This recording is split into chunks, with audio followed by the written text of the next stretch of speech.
Some of you know me, some of you don't. My name's Exiled Surfer. I've been a member of the Parallel Polis House for over a decade. As you know, we've changed from being Parallel Polis as a brand name to Second Culture. This is the first event that we're having in the house under the new brand name. Say thank you to the people for keeping the flame going. I'd appreciate it.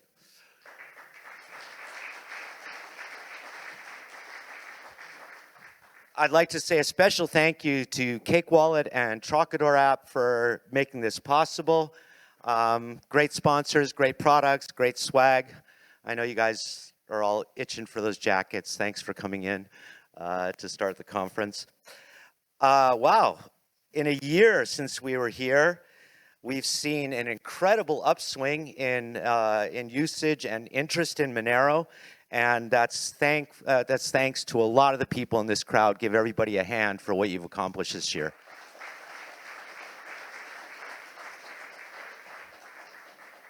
Feels good to get that price jump. We know it's not what it's about.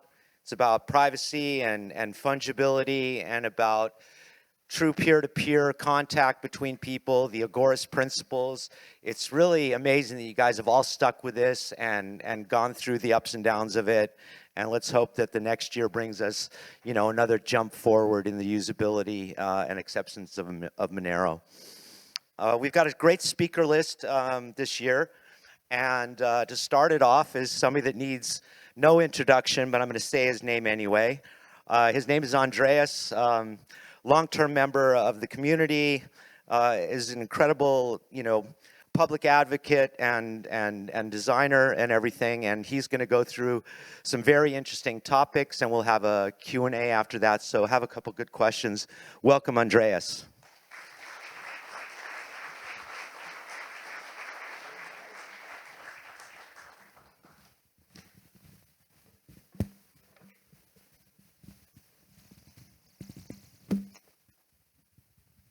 Don't start the time yet. Wait.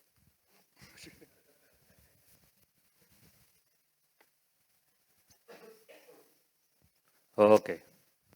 Oh yeah, one last thing. We are live streaming, so everybody that's up on stage, if you feel like taking photos and posting them online, don't forget to do that to get more viewers for our live stream that's out there in the online audience. Just don't take the pictures that way.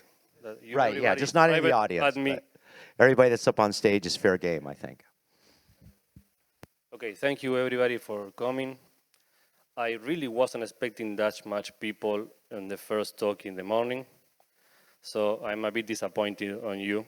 You should be all sleeping or grabbing your bag still. So I guess thanks, it makes it way easier for me to have that many people. But you will see why. You're starting the timer? No. Good, good. This was originally a 40 minutes presentation, and I will do it in 20. So we can do this. I will speak very fast, and hopefully I am clear enough. So this is me.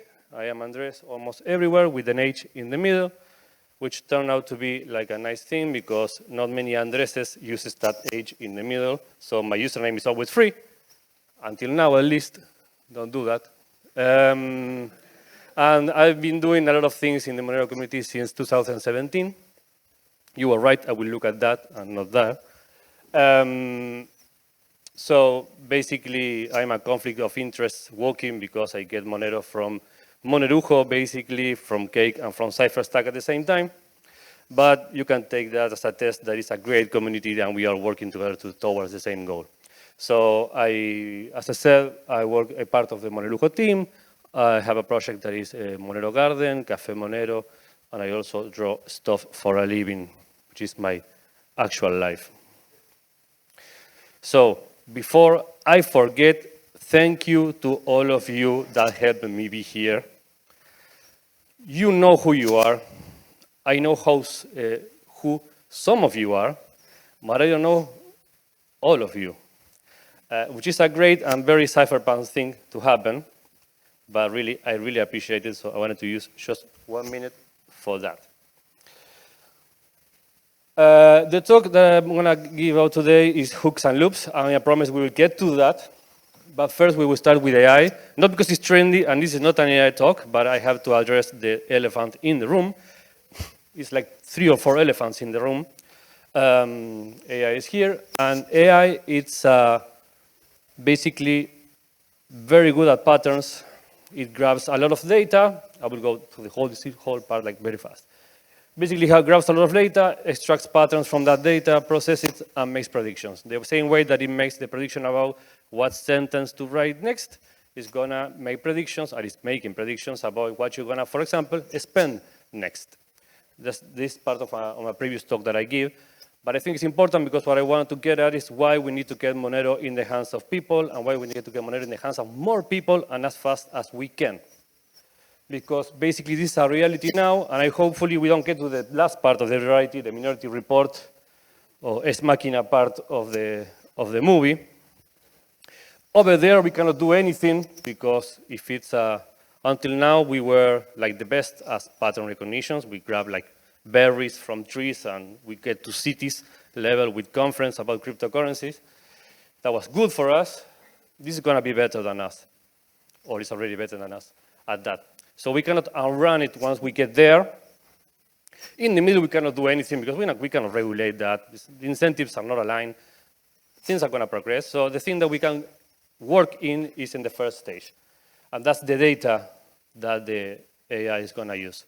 And I don't think the AI is bad or anything. It's just the people like using the AI is going to be bad. So the thing that we can do is to take out of the food that the AI uses to predict. And that's our data. And in the case of Monero, our financial data. But it's not only financial. I mean, what we do with our money is basically signaling what we value, what we don't value all the time. You all know that. I will go fast. Basically, we take our transactions underground. Yeah, look at the subway. All the people is happy, is having a party, right? This is us. And hopefully more people, right? Not just us. But worst case, we can kind of manage. It's like 200 people. We can populate the world again. But if we take turns. But this is what we don't want to happen for the rest of the humanity. We are good people. So the way that we achieve that, take our financial transactions underground. So that's why Monero, right? Why fast? See, some of the older ones recognize the reference. I am older now. So, Raiders of the Lost Ark. Why fast? Because the window of opportunity is closing, and it's closing fast, right? The window of opportunity, what I call that is the Monero on and off ramps. They will get more difficult, they will get more expensive, or they will get riskier for the normal people to get in and out of Monero. Because basically the best tool, not in a physical sense because it's kind of dangerous, but the best tool is to just have Monero for cash or the other way around. And what is going away is cash. We all know that. Even me in Argentina, which is like 50% black economy, and we are the cash kings, is going away. And if the Argentina tail accounts for something, I'm much more of a Huxley guy than an Orwell guy. I think they will kill it with convenience and pleasure, not with. We're kind of good at fighting, like active powers trying to serve us, right? But we are not very good at avoiding pleasure and convenience. So tap to pay, everything else, in inflation, the limits for cash transactions and cash withdrawals in Europe, if, for example, it's getting lower and lower every day, depending on the country. It's basically the same all over the world, even in Argentina. So we need to we need to hurry up for people to get Monero, because what we need is the famous Monero circular economy. We need it fast, so people don't need to get in and out of Monero as much as possible. To achieve that, that's what I think we should aim for. I will share with you some concepts that some of you may agree with them, some of you don't. But this is really what I think, and we'll get to the hook and loops that I think is how we can do it. First thing, price is important, right? Some of you would say, no, it's not important, it's all about the technology. Yes, no, bullshit, it's important. not only is important technically because, yes, price, Nakamoto consensus, world machine, miners, all of that is technically important. But I think that the best part about price is that it's a billboard. In the cryptocurrency avenue, all the billboards are basically price charts. So the best market cap that you have, the more exposure that you get for new people, for newcomers to find Monero, which is my story. So price is important. And if we say that price is important, the way that we get better price is so people don't sell it for less than they get it for. So my takeaway number 2 is we cannot give Monero away for free. I don't know if Vic is here. Sorry, Vic. No, we should not give Monero away. Have you seen a lot of people giving money away in the street for free? Like fiat money? There is kind of like consensus that fiat money is worth something. Arrest for the rest of the people outside of this place, right? So this is awkward. So when they see that you give Monero away, you are signaling one of two things. One, that is worthless. Like a flyer that you give on the street. It's like, please come to this, whatever. You either throw it in the sidewalk or you take it to your home and you forget about it, which is something that many people do with the Monero that you give away. They say, thank you, they put it on a wallet and they never use it. So to me, that doesn't work. Or you're either signaling that it's worthless to you because you have a lot already. And that's also tricky because people don't want to play a game when they feel they already lost before starting. It feels like Ponzi-like. I have some Monero because I have so much of it. Pompeii bags. So that also doesn't work. The way that it doesn't work is because I would say that best things in life are not free, contrary to what the cliche says. Right? The free hugs guy, I mean, it's like, probably it's nice for like 20 seconds. I don't know. I haven't done it. But it's nothing compared to the hugs of my kids, for example. But the hugs I get from my kids are not free, are fucking expensive. I've been paying for their food since they were born. It took a lot of time to raise them. When they are 10, they hug me, and it's like, wow. Now it's priceless. But it wasn't free. So things that we value are expensive to us, or were expensive to us. They cost us something. That is called the IKEA effect. They tested it many times, and they saw that when people put some effort into something, afterwards they value it more than was worth initially, right? Just by assembling it. They never constructed the chair.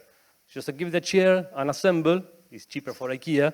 You assemble it, and then if they tested, the price that you're willing to sell that chair for is more. You demand more than if the chair was assembled by the company in the first time.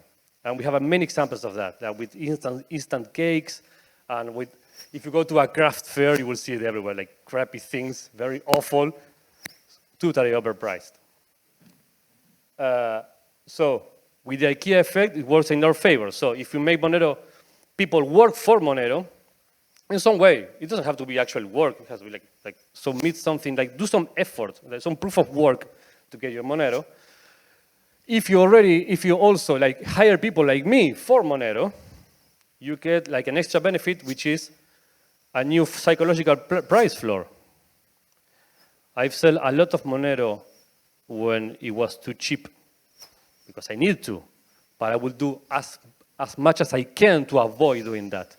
When you hire someone and when you pay someone or you sell something, somebody sells you something for Monero, that's the new psychological floor. So of course, this is very simple.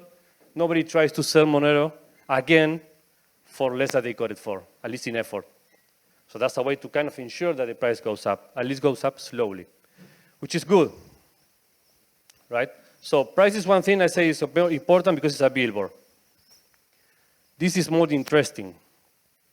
I won't say make Monero cool. Monero is already cool. So half of the work is done. I don't know how, but we achieved the great success of having 10 years of Monero. We are not lame at all. We keep being the cool guys of the cryptocurrency space. Keep it that way. But how do we get Monero in the hands of more people? Here we take some notes from the crappiest industry of them all, maybe, the cigarette smoking industry. Okay, how do you do it? I mean, I'm not a smoker, you can tell, but to me it makes no sense. I mean, cigarettes are awful, they taste bad, make smoke. I mean, who wants to breathe smoke? Usually like run the other way from smoking. I know people do it willingly, okay? How do you do that? Because it looks cool. Afterwards you're addicted, but it looks super cool.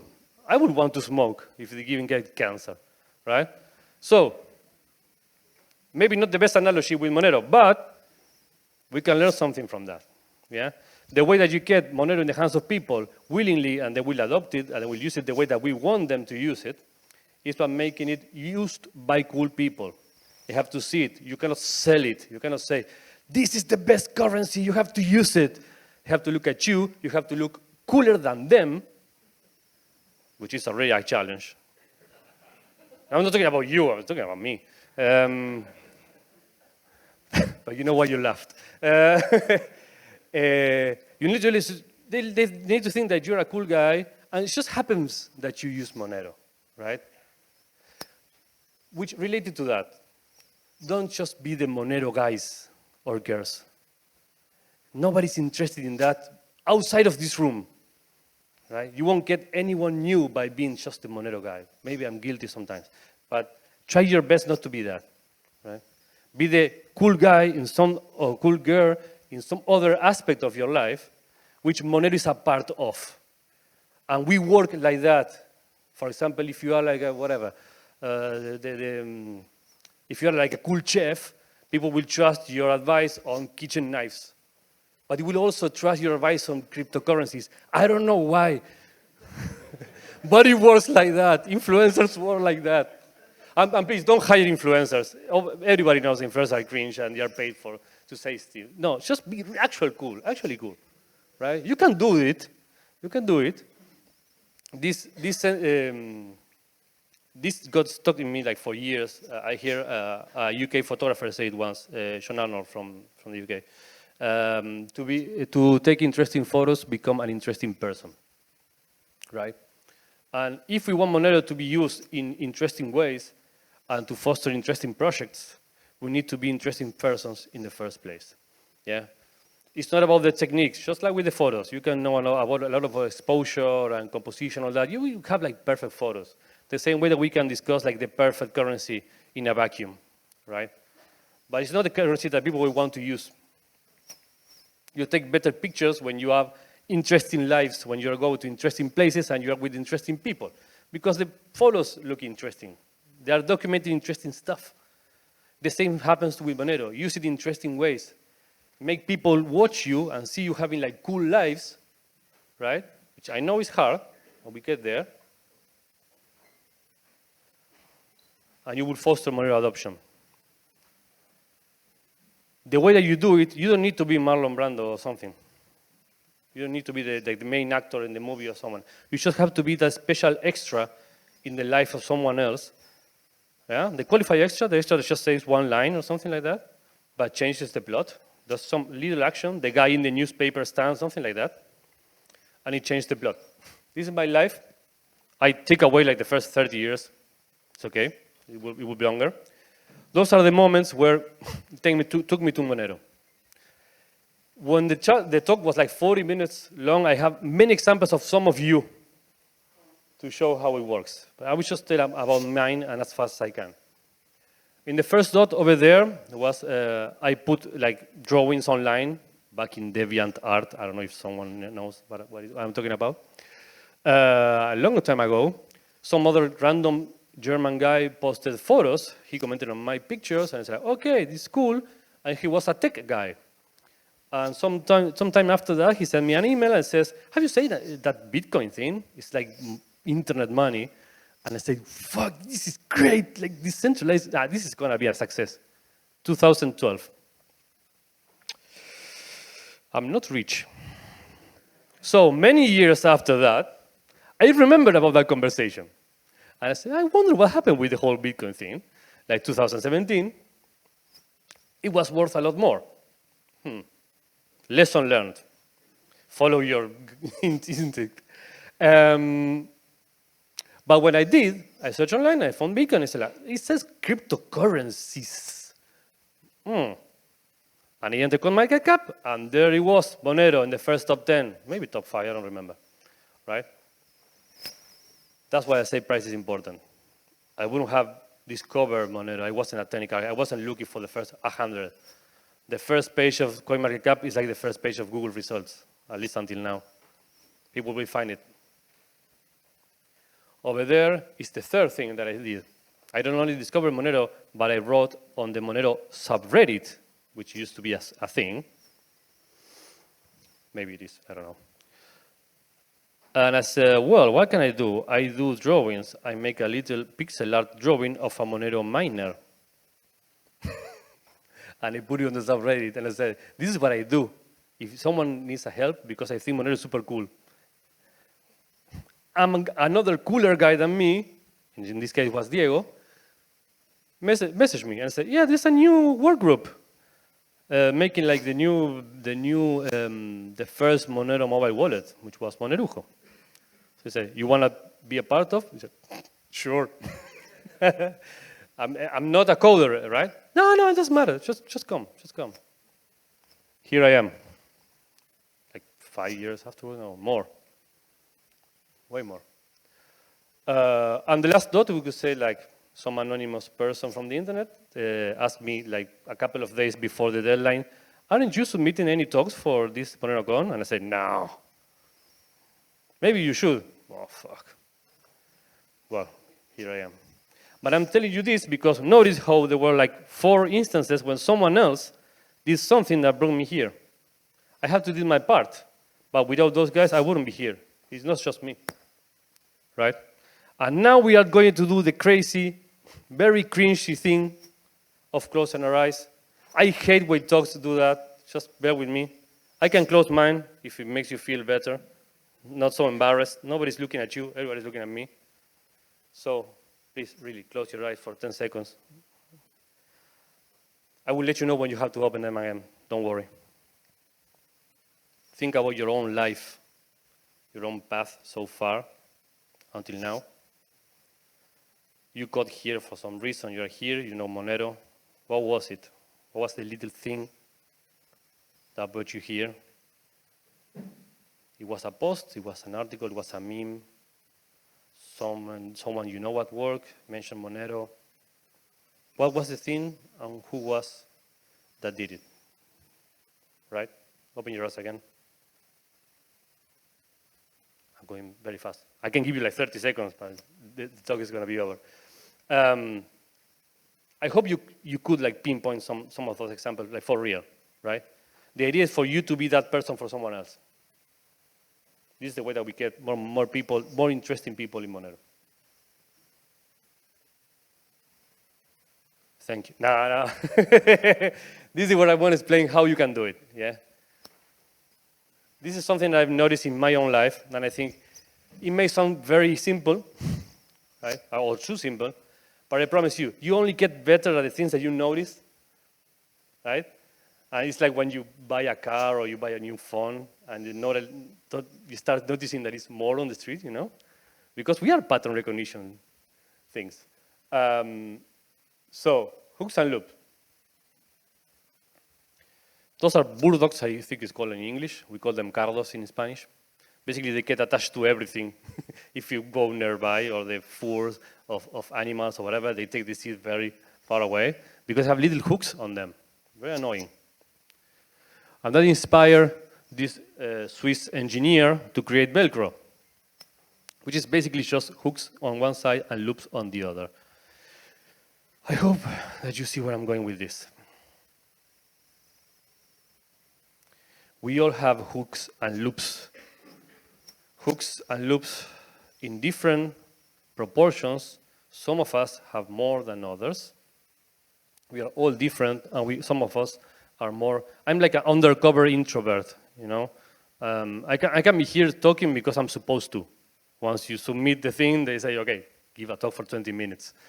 Now I have permission, but I find it very embarrassing to ask questions afterwards. So you be better than me. But you know what I mean. I mean, I'm shy. So Hooks and loops. Hooks are things that are basically more active, more proactive, right? For example, asking someone for help, inviting people to a meetup, whatever, offer to do things. The thing that I did, I made a little pixel art guy. I did it and I posted and I shared it online. That's an active thing that you can do. Commenting, making shows, basically reaching out to others. And loops are those things that allow that connection to happen, right? Be open to the hooks of someone else. It looks stupid, but we don't do that a lot. For example, if you're looking at your phone, it's extra hard for someone to interrupt you because you're like busy scrolling, right? Or if you travel alone, for example, it fosters a lot of conversation with people that you wouldn't have otherwise. Because if people see you having fun with 3 friends, who am I to like saying, your bag is open, sorry. And then you start a conversation. So think about those things. They are not that difficult, but the more that you produce, the better the chances that we get more people into Monero. In the right way, with curiosity, not with speculation, right? We can all do that. And this is MoneroKon. This is easy mode for that. We have a lot in common already. And people are expecting you to talk to them, to share stuff, right? So be an interesting people, find your interests, be the best that you can, be the cool chef, be whatever you want. Don't just be the Monero guy. We keep saying that Monero is a tool to defend it against everything. It's just a hammer. You can use it to bash some people's head or just build a house. Okay. We are in the business of making houses, not on defending tools, right? So it's not it's not fun to be like the church of the hammer or something. It makes us look cultish, and we're not going to reach anyone that way, right? So be interesting. We need Monero in the hands of more people. We need to get it fast. We need the right kind of approach and the right kind of people to adopt it.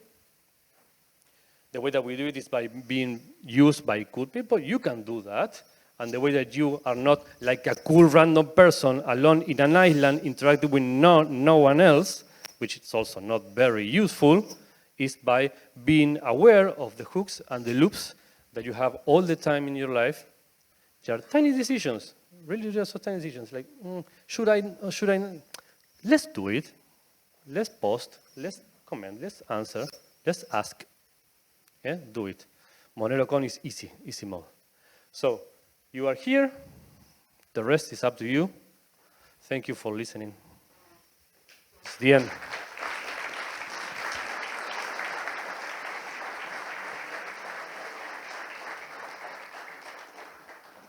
I think one of the things that's interested me most about all cryptographic money systems is that there's social consensus rule sets, that they happen as a result of people just believing in something. But humans also have the tendency to, in order to bring their own version of cryptographic money out by pointing out the failures of others. How do you feel about that? And because this is a thing in the Monero community. Oh, I know. You know, give us a way out of that. Or at there least was a line that I forgot to say regarding the tobacco industry that it says they got it like popular by cool-looking people smoking. They didn't like make Twitter threads about, you know how the ways that, I don't know, tobacco is better than alcohol? Which is basically what we do 80% of time, right? So the way that we get around that is like to me, to be slight. I mean, for example, in my normal life, with people that are not Monero people, which is also normal people. No, we're the normal ones. Okay? Yes. No, we're special, but we like it. We're very cool guys. No, what I mean is that, for example, it's a tiny thing, but privacy is not so sexy if you haven't thought about it first, right? But secret already smells like sexy. So If I say, some people ask me that, I say, what is that Monero thing that you're always working on? What is it? It's just secret money. What? Yeah? Yeah, it's No, pretty- it's secret that's- money over the internet. It's like, okay, it's just a random guy in Russia pays you and nobody can tell. What? Yeah? Pretty flirty, yeah. Yeah. No, but it works like that. It works like that. I think you get way more engagement being like that than just saying, hi, how are you? Yeah. You're the Monero guy? Yes, let me tell you all the many ways that Monero is way better than everything else, and the fiat system is broken. And half an hour went by, and people was like, what the fuck? What is he trying to sell me? I was like, I don't care. No. He's a Mormon. I mean, Yes. Monero guy, right? Okay, you should. I didn't want to offend Mormons, but yes. Do you have 5 minutes? It's for like the word the little magazines like they give you at the train stations. You know, they have great illustrations. They're very fun. It's like a lion attacking a family or something. But yeah, I think that's the way. I mean, play cool. I always thought that if you don't have something positive to say about somebody or something, just keep your fucking mouth shut. You know, right? Yes. So that's kind of like my message out there. Maybe not so much in the community that's attending here, but I think in a lot of the online memetics. But related to that, if you play too cool or too secrecy, you don't get exposure anyway. So it's like, okay, take the bullet, have the Monero sticker on your laptop, because someone is going to ask, what is that? Yeah? So you need both things. You cannot be like, oh, I'm so secretive that nobody finds out about the whole thing. It's like my best secret. No, that doesn't work either. But just keep it cool. Don't explain that much. So one of my favorite things about emceeing the conferences is I get to ask the first question. Do we have a question here? Because I mean, we got one of our central cultural, people in the room. Do we have a question for him, or somebody out there has got to want to know something? Cool. Wait. We want to have it on the live stream the question. Hang on. Many easy questions, right? You know, many of my friends know Monero. Mm-hmm. Many of my friends know Monero, but they don't know how to buy Bitcoin or go through KYC. As simple as that. How do you solve it? I mean, what should I tell them? Is that the right question? It would be very interesting if I just here I solve the KYC problem for Monero. You know what we should do? It's like, oh, come on. No, that is not an easy thing to solve. Of course, you can be the gateway for them. Yes. No, me. Another I question? have family as well. But that's where some of the materials I think work for. I mean, the videos, everything that you can produce online, even if you produce it yourself, but you don't see it as you, and you just give it to them. Tutorial stuff. There is no easy workaround, I know, but I try to be very practical, because it happens to me that some friends, I don't have many Monero friends in real life, but they ask me how to get it.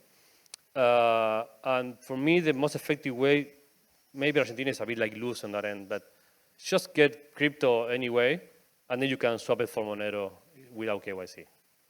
Like Trocador here, KYC not .me, please, everyone. Just use that, check the different providers. That's, for me, is so far the easiest response. I know it's not perfect. Just buy KYC. We have many fintech kind of apps in Argentina and everywhere. Just buy crypto, whatever. And this is, you change it. I say to them, this is not ideal. It would be best if they sell it, but this is the reason why they don't want to sell it to you right away. And it's kind of like the secret thing. They go, but is it dangerous? No, you won't get in any trouble. I lie. Eh? No, it's all right. Once you convert to Monero, you are good. Okay. Usually that works. Hello, so a lot of what you've discussed here is basically predictions for how people will psychologically respond to different approaches when you try to persuade them to use Monero. With software UI design, frequently, this kind of prediction is verified via actual studies of actual users, like show them the UI, see how well they can use it. Are you aware of any actual studies on actual people showing how well these different approaches work in practice? Because don't get me wrong, what you say is kind of intuitively fair, but human psychology doesn't always work intuitively. So I'm curious if anyone's done that kind of study, and if not, can we find someone who can do that study? Yes, we could like finance someone to do that study. The way that this talk started for me before had like basically 10 minutes of anecdotes from people in the Monero community, and the way and people that actually contribute something to the Monero community afterwards, like probably do. And if you, but we can do the test like basically for these next 3 days. Ask around how they got into Monero and why. Some of them will be like straight away, I'm just into cryptocurrencies, I'm an engineer, whatever. Many is like a weird, they have some quick story in one moment, something that got the interest. So that's why I started this talk basically in my head. Because with the last 5 or 7 years, I'm interested in this stuff. So if we do it the other way around, I can see some of the people that they raise their hands and tell the stories. But ask around. It's just anecdotal. I don't know any study on what it was, better or no. But I saw it as a bigger than just random luck. Okay. Some people were there doing interesting stuff in some moment for no reason, and it worked. None? Good. Cool. Next. Oh. Don't act so surprised, Andreas, man. Thanks. It's like we got you in a cage now, so we're gonna, get out the whips. No water for you. I have water. I have my own resilient water. I understand you get around a bit, you travel. Can you tell us a little bit about the experiences you've had with people in different parts of the world, especially compared to people in Argentina, where you come from? You Argentines, as everybody knows, have been beaten by a horrible inflation in the last decade or so, as opposed to, say, Europeans, who have the advantage of a relatively stable fiat currency.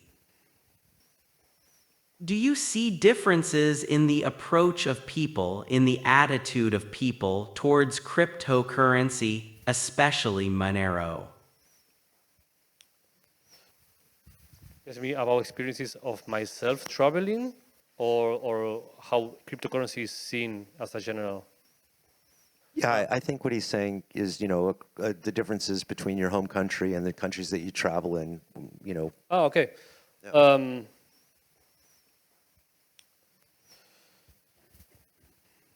The biggest difference to Europe and a place like Argentina, for example, I won't talk, Latin America is a very big place. I'm not talking about everything Latin America. But what I can say from Argentina is that half of the work is done already, because you don't need to convince people that fiat is shit. So we are already primed to look for alternatives, right? And the bar is set pretty low. So people are used to try new financial things. Now it's a bit more stable perhaps, but what I noticed with Europe in general and the US maybe is that first you have to convince them that the current system is not going to work for them forever. Because to be fair, now it works pretty well. That's a hard sell. When the fiat money is already broken, you don't have to sell that. It's easy. It's like you go in Latin America, you go straight to the part of, well, okay, but what alternative? But you're really looking for an alternative. And here, it works pretty well still. It's very comfortable to be in the fiat system. Can I add to that question? Yeah. So with the work already being done in Argentina, for example, you have the devaluation that's obvious for everybody because they see it compared to the dollar. How is it in convincing people to move from the dollar to Monero rather than moving from Argentinian. It's kind of happening naturally in Argentina because we have like not only stopped pretty much inflation, but we are very expensive in US terms. So people are seeing prices in USD going up in Argentina, which is happening around the world. The thing is that for someone that is not used to live in an inflationary country, it feels like things are going up. But to a people that already has been living in an inflationary country, what we feel is that money value is going down. So that's part of the sell that you don't have to do. It's like, we all know that the USD is going down, or we feel it, right? So it's not that difficult to get them to adopt something else, especially if it goes up in the USD terms. I think the analogy, and it's also related to the whole Europe thing as before, it's like in Latin America, when you talk about cryptocurrencies, you are providing like a remedy. And here we're talking more about a vaccine, which is a harder sell because it's something that prevents you to getting sick afterwards. It's not something that is curing your disease now, right? So here we were talking about, yeah, it was super well to tap to pay my tram here. It's like, yeah, the future. You have to explain them how it's going to turn against them in the future, or potentially, and why they should adopt something else now. That's a hard sell. It's like a vaccine. It's like, just take it in. I know it's kind of risky, but take it just in case, because the outcome is worse if you don't. Cool. Here, and then I'll come over to you. Hi. I absolutely agree that we should work to get Monero in the hands of more people. My question is, though, do you think that there could be potential repercussions for those in the community popularizing Monero in public? Can we face intense scrutiny from governments and whatnot? Just wanna kind of get your thoughts on that. Yes. Yes, that's what I think. How does one mitigate? I'm super smart. As I can see the pointer. No, yes. No or yes? Yes. My sincere approach to that is the following, right? I could be right now, it's even related to what I said. I could be right now in my home in Argentina, just doing drawings. I get paid, well, still get paid until ChatGPT came along, but I get paid by making drawings and understanding stuff and then explaining it through illustrations, right? I could be living this life right now, but I'm here. I think my life is more interesting that way than just being me at home. The price that I'm paying for that, I am aware that it's public exposure. And I'm aware that if I am right about what I talk, it may be dangerous in the future. It's not right now, but it may be dangerous in the future for me. What I think is, what do I want? To be part of something that is more important than me or not? I'm not thinking I'm changing the world, but I'm doing like a little bit of my tiny bit part, right? So I think we need both of us. I need those who cannot code in privacy with no real names. We need those. We need to protect those people doing the actual work, so to speak, to be private. But some of us who can speak, who can draw, who can be out there, so it has some face. I'd like to add to that. So there was a it. point at which that I stopped using my pseudonym and decided to be a public person because I believe the same thing, that maybe sometimes we're a bit too paranoid, right? We come from a paranoid risk assessment culture, right? It's essentially our whole reason for being is we're looking at risk differently than the rest of the world is, and we're choosing to use these technologies in order to mitigate that risk.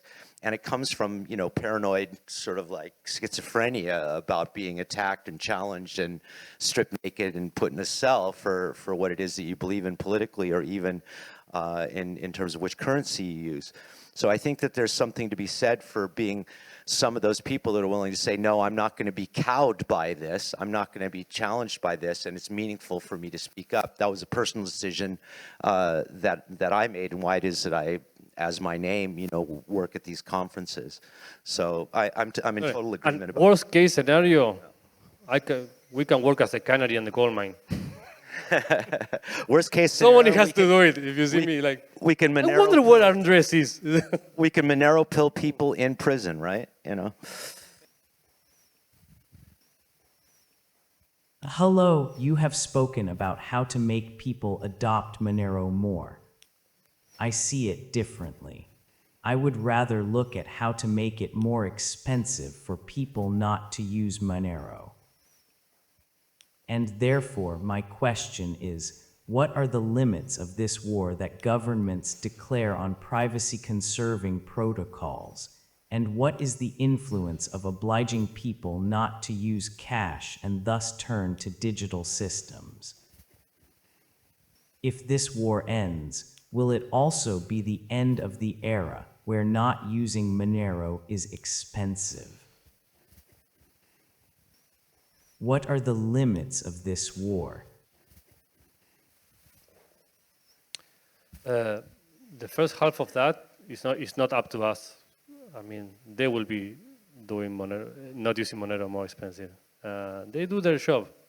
We do our job. They will keep, as I said, they will keep closing that window of opportunity. I suppose that if Monero continues to work the way that it's working right now, they will make it harder and harder to get, and they will start like squeezing a bit more and more and more, which in a way will be good because it's tries an effect of publicity. But that's why I think they will never ban it. Worst case, they will see me disappear, basically. So like, sorry, grab all your laptops and turn them fight. It's happening. But no, really. I just think that they're doing their part. And what was it? No, I want to say something else. If Monero keeps working the way it's working and nothing breaks and quantum computers don't appear and everything's for nothing, yeah, it will be there for the moment that it's needed. And that's all the publicity that we need in that regard. People won't really adopt it before. It's just a couple of us. So we speak a lot about state power as being the threat actor in our worldview. How do you feel now about actually corporate interest, ETFs, Bitcoin treasury companies, right? All of these things. Do you think that corporate interests in the new crypto landscape are a stronger threat actor than a nation state? Because it seems to me like probably the strongest attack vector is that corporate interests want to protect their piece of the pie, where it is that they gatekeep and extract fees, and then they use the state to secure that monopoly interest. Where do you stand on that attack vector? I personally don't think of state actors and corporations as very different things. I mean, I'm not against state or against corporation. I think it's all concentration of power. And I believe it will happen. I mean, it's like natural, so to speak, the power to try to concentrate all the time. So first, I don't make that distinction, right? You have some actions supposedly to infiltrate or change the way the state actor works by voting, let's say, and the same way that you have like stocks for companies. But that doesn't work. So that's what I think.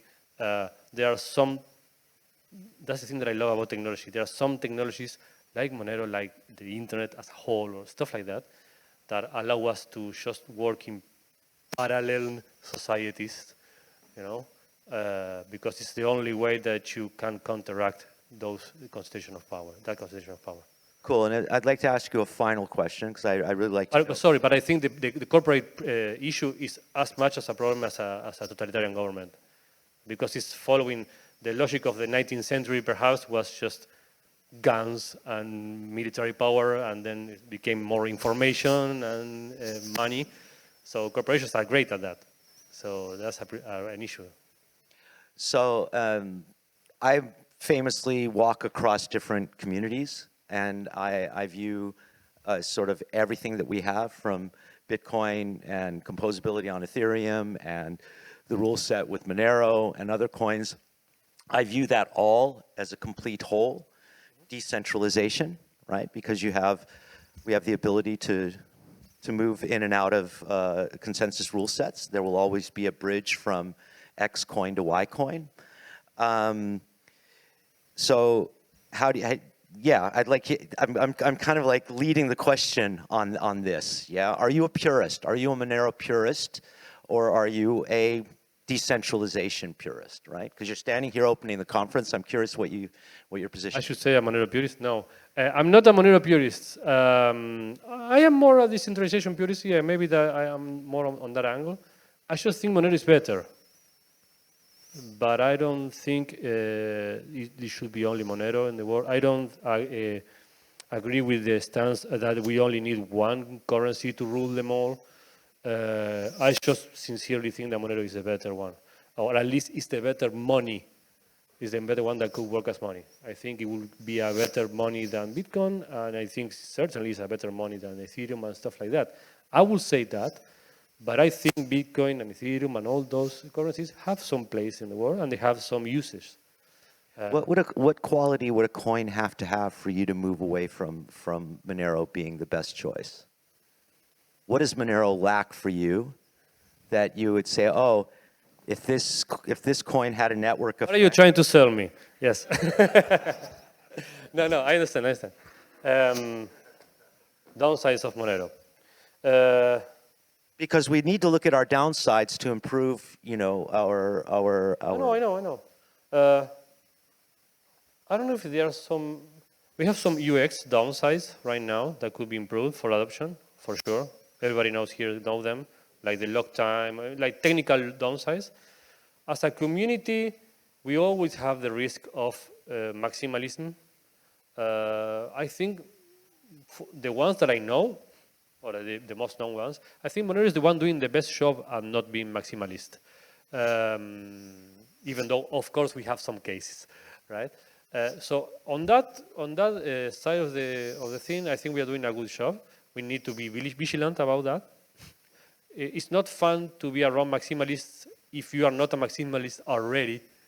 If you're in the cult, it's super fun. It's like, yeah, we are right? Yeah. Yeah, that interpersonal validation. It's tricky because it feels really good. That's the key part. It feels really good to be like appreciated by peers. But you have to try to not get into the maximalism camp and 10 bridges between other projects, because at least on paper we have the same goal. So be cool, but don't be too cool. Yes. Thank you so much, Andreas, man. Thank you.